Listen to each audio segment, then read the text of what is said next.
Big TV భక్తి సమాచారం WhatsApp ఛానల్లో జాయిన్ అవ్వండి. అన్ని విశేషాలు ఎప్పటికప్పుడు తెలుసుకోండి.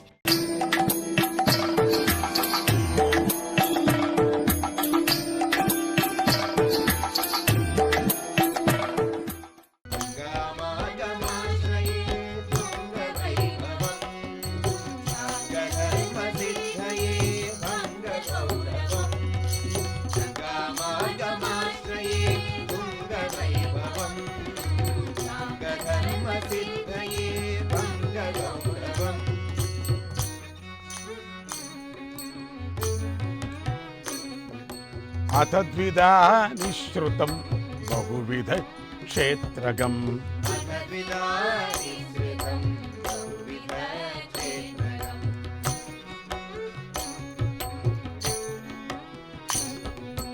అథ నవద్వీపతో కాళికాగట్టతో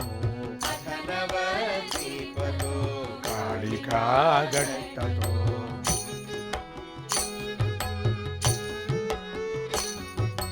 బహువిధ వ్యాప్తితో సాగరే సంగతం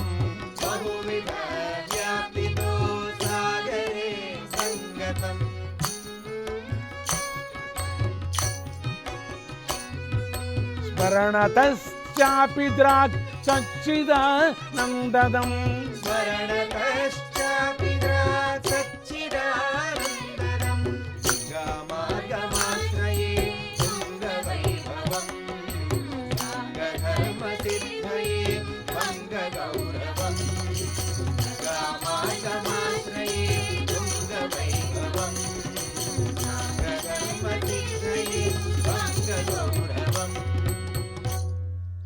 స్తోత్రాలు పూర్తి అయిన తర్వాత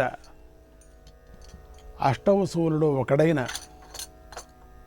వసువు గంగాదేవిని ఇలా ప్రార్థించాడు. అమ్మ, మా ప్రార్థనను అంగీకరించినందుకు చాలా సంతోషం. నిజంగా నీకు ఉపకారం చేయాలని ఉంటే మేము పుట్టిన వెంటనే మమ్మల్ని గంగలో పడేశాయి. ఆ విధంగానైనా మేము భూలోకంలో ఎక్కువ కాలం ఉండే బాధను తప్పించుకుంటాం. త్వరగా మా లోకానికి చేరుకుంటాం అని ప్రార్థించారు. వారు చేసిన ఈ ప్రార్థనకు కూడా గంగాదేవి అంగీకరించింది. వసువుల్లారా, మీలో ఒక్క కుమారుడు మాత్రం దీర్ఘాయుష్మంతుడై వర్ధిల్లాలని నేను కోరుకుంటున్నాను అన్నది. వసువులందరూ అంగీకరించి, అమ్మ, మా అందరి తేజోభాగాల 4వ అంశను గ్రహించి 8వ వసువుకు మేము దారవస్తాం. దానితో అతడు చిరకాలం జీవించి అతడి చరిత్ర ముల్లోకాలను వ్యాపిస్తుంది అని వసువులు తెలిపారు. తర్వాత గంగాదేవి వసువులు తమ తమ స్థానాలకు చేరి భూలోకంలో అవతరించడానికి సరైన సమయం కోసం ఎదురు చూడసాగారు. కొంతకాలానికి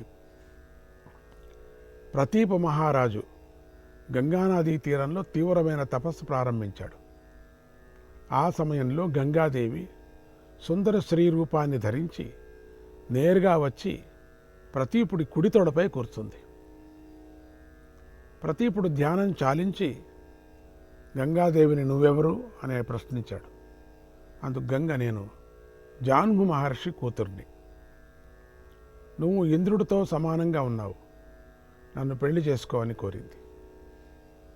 ప్రతీపుడు ఇలా అన్నాడు, ఓ జాహ్నవి, ఒడిలో కుడి భాగం కొడుకులకు కోడళ్లకు మాత్రమే ఉపయోగపడేది.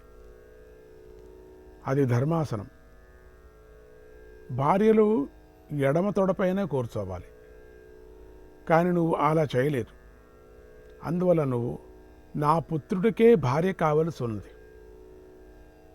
నేను అధర్మ మార్గంలో నడవలేను.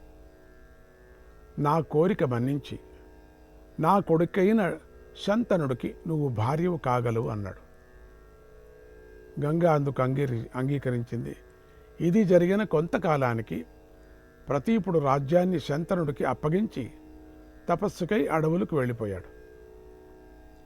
శంతనుడు రాజై చక్కగా పాలిస్తూ ఒకసారి వేటకై గంగా తీరాన్ని చేరాడు. గంగా తీరంలో శంతనుడికి ఒక దివ్య సుందరి కనిపించింది. శంతనుడు ఆమె సౌందర్యానికి ముగ్ధుడై ఆమెనే చూస్తూ ఉండిపోయాడు. ఆమెకు శంతనుడి మనస్సు అర్థమై దగ్గరకు వచ్చి, రాజా, నీ కోరిక నాకు అర్థమైంది. నువ్వు సంకల్పించినట్టుగానే నేను నీకు భార్యనవుతాను. అయితే నేనేది చేసినా నువ్వు వారించకూడదు. శుభమైన అశుభమైన నేను చేసిన దానిని నువ్వు అంగీకరించే తీరాలి. కఠినమైన మాటలాడి నన్నెప్పుడూ నొప్పించరాదు. ఈ విషయాలన్నీ వ్యతిరేకంగా నడుచుకుంటే అకస్మాత్తు మరుక్షణంలోనే నిన్ను వదిలి వెళ్ళిపోతాను అని చెప్పింది. శంతనుడు గంగా చెప్పినటువంటి అన్ని మాటలకు సరేనన్నాడు. షరతులన్నిటికీ ఒప్పుకున్నాడు, అన్ని షరతులు కాని. వెంటనే వారికి వివాహం జరిగింది. కాలం ఆగదు కదా, సంవత్సరాలు క్షణాల్లాగా గడిచిపోయాయి. గంగాదేవికి 7 పుత్రులు పుట్టారు. పుట్టగానే గంగ ఆ పసికందుల్ని తీసుకువెళ్ళి గంగలో నదిలో పడేసింది.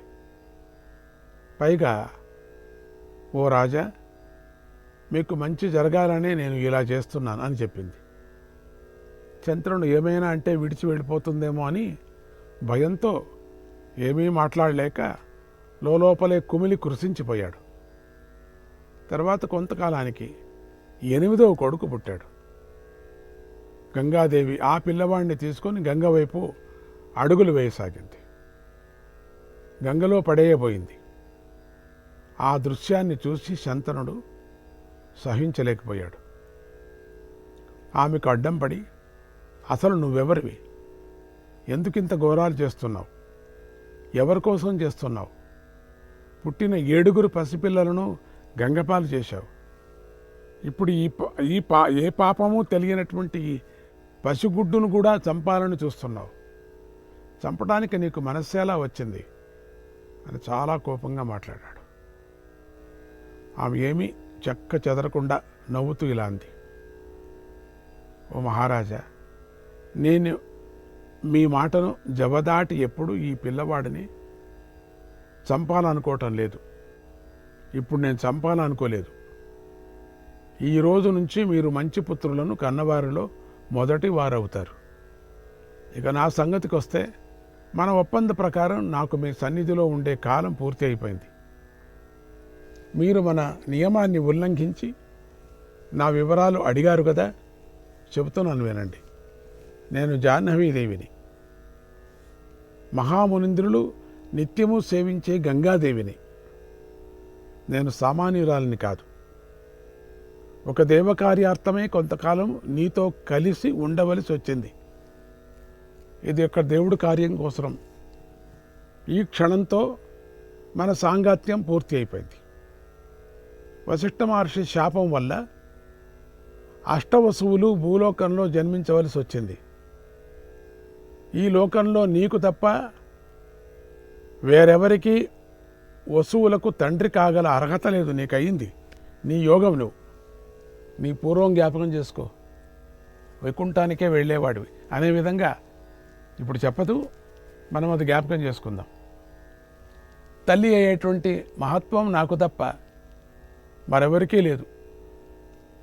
వసువులకి తల్లి అయ్యే యోగం నాకు నీకే దక్కింది, ఆ పిల్లలకి. అందువల్ల నేను ఈ శ్రీరూపాన్ని ధరించి వచ్చాను. వసువులకు తండ్రివైన నీకు అక్షయ పుణ్యలోకాలు కలుగుతాయి. వసువుల కోరిక మేరకే నేను ఇన్ని రోజులు వారిని గంగలో పడేస్తూ వచ్చాను. వాళ్ళు కోరుకున్నారు కాబట్టి చేశా.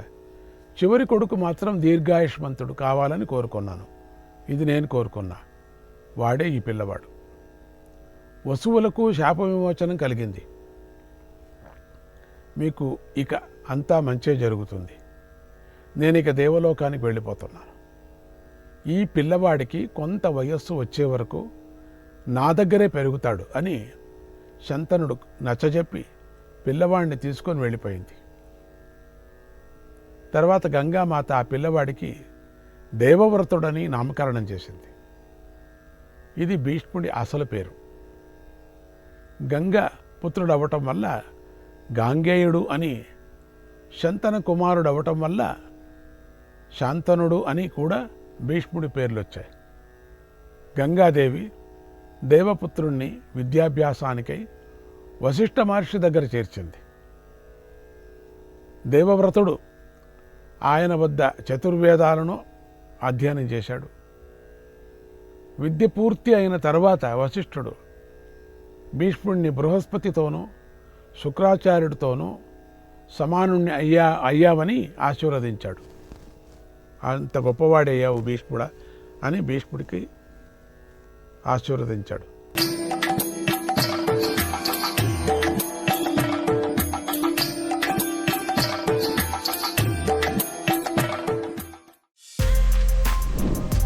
For more videos like this, subscribe Big TV channel.